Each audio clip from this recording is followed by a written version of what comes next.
Ang glorification magte-take place sa kanino mang pananampalataya, dudoon tayong lahat pagka dumating ng panahon. Pagka tumayo ang isang pastor at sinasabing, glorified na ako, ginlorify ako ng Panginoon. Tingnan ninyo, gigyan ko kayo ng sample. Hindi ako dadaan sa pintuan, dito ako sa dingding daraan, lulusot ako. Pag kami nagkaganon na, mag-scramble na tayo at makipag-isa sa pananampalatayang yon. Sapagkat yon ang kinasihan ng Panginoon. Everybody say, praise the Lord. Gagawin ba ng Panginoon yan? Gagawin ng Panginoon yan sa huling araw sa pagpapatotoo na ang eternal life na ipinapangako niya ay ipahahayag niya.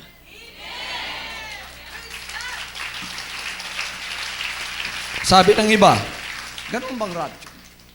Paano ako mararapture kami pagka the trumpet will blow, mararapture kami, tapos papasok kami lahat sa langit. Biglang-biglang magbabago kami.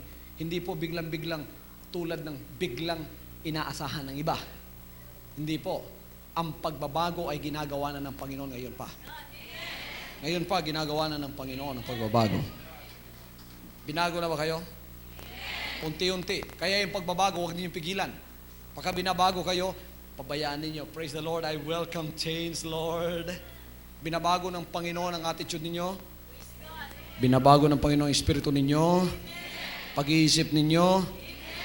Let the changing power of the Spirit of God takes its course in your life. Do not obstruct it. Pabayaan ninyo. Sa mga pagbabagong yan, ang climax, glorification. This is the last trumpet message.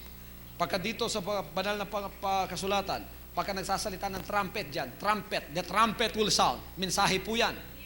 Ito ang pinakahuling mensahe na pakikinggan ninyo. Ang mensahe ng butil na pananampalataya, ito ay trumpeta na ngayon ay pinatutunog ng Diyos sa lahat. Butil na pananampalataya! Ang pasakupan ninyo